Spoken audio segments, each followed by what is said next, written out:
Bonjour et bienvenue pour cette nouvelle vidéo poétique. Aujourd'hui, je vais lire Matin d'octobre d'André Lemoine. Ce poème m'a été suggéré par Isabelle Delélis. Isabelle administre un groupe de lecture sur Facebook, Les livres et les copains d'abord, dont je suis membre aussi et que j'apprécie tout particulièrement parce qu'il correspond à ma propre conception de la littérature. En effet, que serait la littérature sinon l'amitié qui nous relie les uns aux autres dans ce que nous avons de plus intime. J'en profite pour la remercier pour son formidable travail d'animation qu'elle fait avec beaucoup de gentillesse, de tact et de respect pour les uns et pour les autres. Dans Animé, il y a Anima, le souffle ou l'âme, et c'est précisément ce qu'Isabelle fait, tout comme ces anges des réseaux dont nous parle Michel Serres dans La légende des anges.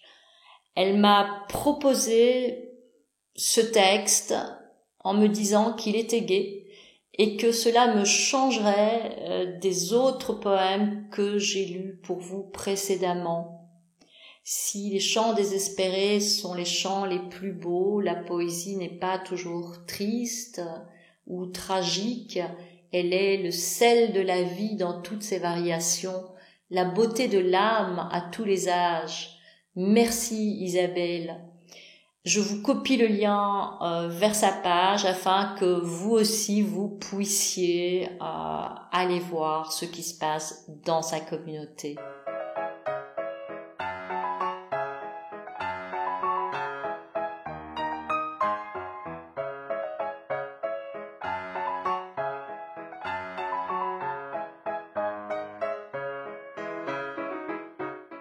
Le soleil s'est levé, rouge comme une sorbe sur un étang des bois.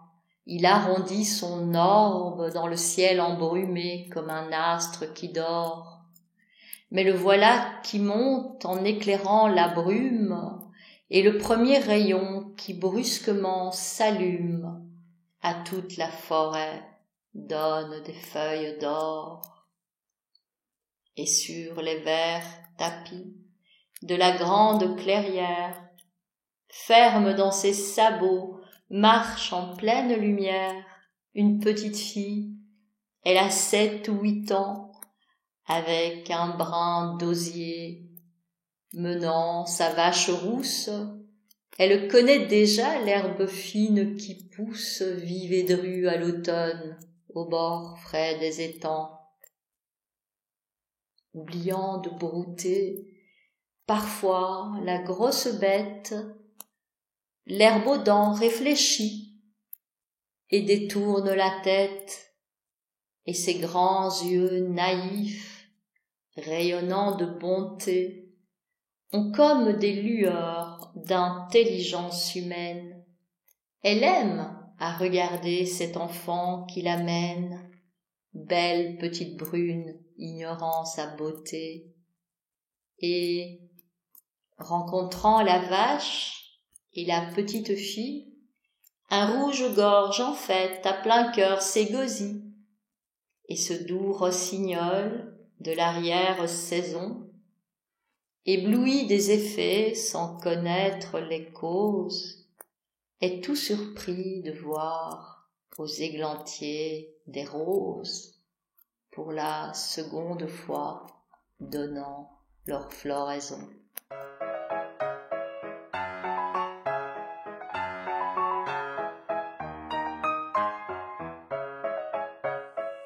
Matin d'octobre a été écrit en 1864 par André Lemoine. C'est une bluette. Qu'est-ce qu'une bluette au sens littéraire? D'après le dictionnaire, c'est une œuvre légère et sans prétention, empreinte de sentimentalisme, une petite étincelle. Ce poème est très représentatif du style de ce poète. Aussi, je vais vous parler un peu de lui. Je pense que ça va nous aider pour notre commentaire. Camille André Lemoine, l'auteur donc de ce poème, est un poète et romancier français. né en 1822 et mort en 1907 à Saint-Jean d'Angély. Dans son histoire de la poésie du XIXe siècle, Robert Sabatier le qualifie de paysagiste normand et de peintre en vers du Parnasse. Il le rattache donc au mouvement du Parnasse dont on a déjà parlé et qui en gros prône l'art pour l'art. C'est un poète qui recherche la perfection formelle, un artisan de la langue plein de grâce, mais moins flatteur. Sabatier le qualifie aussi de peintre du dimanche, qui n'a pas la puissance de ses ambitions. Il reste peintre même quand il écrit et on le compare souvent aux Hollandais qui savait faire grand dans un petit cadre et à qui il a d'ailleurs consacré certains textes. Alors 2 mots sur sa vie. Fils de notaire, il a étudié le droit. Des revers de fortune ont fait qu'il s'est ensuite recyclé dans d'autres professions pour terminer bibliothécaire archiviste à l'École des Arts Décoratifs. Le poème fait partie d'un recueil qui en comporte 24 et qui s'intitule Les Charmeuses. Les Charmeuses, c'est aussi l'un des 24 poèmes du recueil, où il y a une espèce de dialogue entre les baigneurs et les charmeuses. Les charmeuses qui, à un moment donné, évoquent les sirènes. Le poème est dédié à Jules Breton, qui lui aussi était un peintre et poète, lui aussi ayant participé aux 3 recueils édités par Alphonse Lemaire.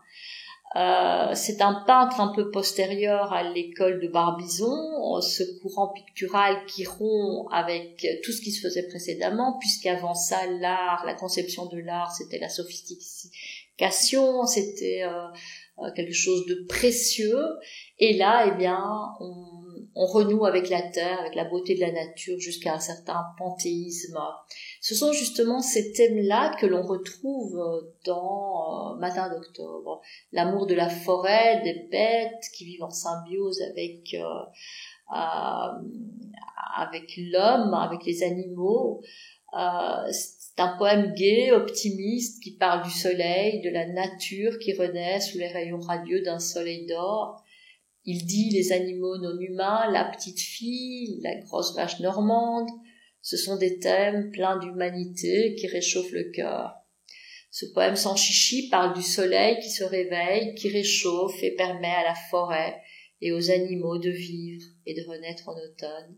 Un automne qui apparaît dans toute sa beauté et sa plénitude, et non pas comme un prélude à l'hiver, à la mort, à la chute des feuilles. Une vache, une petite fille, toutes deux insouciantes, heureuses, profitent de l'instant présent dans toute sa splendeur, sans se poser de questions. Le poète relève l'intelligence de la bête et son amour inconditionnel pour l'enfant. C'est la vie simple, l'amour vrai, le destin naturel des vivants sur la terre. Chaque détail collabore à faire voir ce paysage, ce matin d'octobre, un peu comme une toile. On distingue nettement les coups de pinceau et les divers plans des scènes. Le lever du soleil, la petite fille, la vache, le rouge-gorge. Tout cela dans une langue riche qui utilise des termes précis et précieux, quelquefois, presque oubliés, sorbe, orbe. Tout cela est décrit avec beaucoup de réalisme. L'âge de la petite fille, par exemple, dénonce peut-être une réalité sociale. Elle est toute petite, mais elle doit déjà travailler au champ. La personnification du rouge-gorge, qualifié de rossignol, rappelle un autre poème des Charmeuses, fin d'avril, où le rossignol représente le poète. Cette thématique optimiste est appuyée par la forme assez classique. puisqu'il y a une versification, l'alexandrin, mais ce n'est pas un sonnet, et c'est pourquoi j'ai parlé de bluette. C'est une forme plus légère, plus souple que le sonnet. On note les assonances, les allitérations, c'est-à-dire qu'en plus des rimes, on a aussi la répétition des mêmes sons à l'intérieur des vers. On a aussi l'enjambement entre les vers. Le vers rime, mais la phrase au sens grammatical continue au vers d'après. Ces jeux d'assonance, ces allitérations, leurs jeux subtils, les hauts émerveillés, les on, les m, ont évidemment un effet sonore.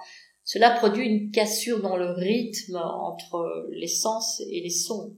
Un rythme dissonant, chantant est généré par la rupture grammaticale entre les vers. J'aurais pu insister beaucoup plus dans ma lecture sur cette musique poétique, mais je ne l'ai pas fait car de nos jours on ne déclame plus vraiment. Dans le détail, on note aussi la ponctuation, vers 2, le tiret, est-ce un silence, de l'indicible, de l'ineffable, de l'admiration face à ce lever de soleil parfait, devant la perfection de l'univers. Les sons éveillent des images par association et synesthésie. La forme du haut à la première strophe évoque la forme du soleil, un soleil plein, à quoi s'ajoute la richesse des couleurs, rouge, rousse, brune, vert. Ça rappelle la synesthésie baudelairienne. On a le même procédé de sorcellerie évocatoire. Les sons ne sont pas de simples objets sonores qui ont un sens en soi, mais peuvent éveiller une multiplicité de sens vers un dégagement rêvé des sens. André Lemoine était en relation avec tous les autres poètes de son temps. Il a été accueilli à bras ouverts par la Pléiade contemporaine. Aussi, les références aux poètes ne manquent-elles pas. Sainte-Beuve, par exemple, relève la modestie du personnage. Il dit qu'il mène un peu deux vies, une vie consacrée au travail et une vie consacrée à la poésie. Verlaine, quant à lui consacre l'une de ses 27 monographies. Il ne tarit pas d'éloges à l'égard d'André Lemoine, qu'il admire depuis sa plus tendre enfance et qu'il place au même titre que ceux qu'il aime véritablement. Pour lui, c'est l'homme de la nature, merveilleusement traduite, de la femme impeccablement appréciée. Et quoi de mieux, termine-t-il sa phrase, ce qui en dit véritablement long. Donc Verlaine adorait Lemoine, il le place parmi les hommes de lettres magistrats, comme il dit lui-même, Hugo, Baudelaire, Banville, le comte de Lille. Rimbaud lui aussi cite André Lemoine dans sa lettre du Voyant. Et enfin, je terminerai par François Coppée, qui a écrit lui aussi un poème qui s'intitule Matin d'octobre. C'est assez intéressant de voir comment le même sujet peut être traité sous divers angles. Donc Coppée parle beaucoup plus de la chute des feuilles, des branches dépouillées qui annoncent l'hiver. Voilà, j'en terminerai là pour ma lecture. J'espère vous avoir donné envie de relire ou de redécouvrir ce poète et ses œuvres.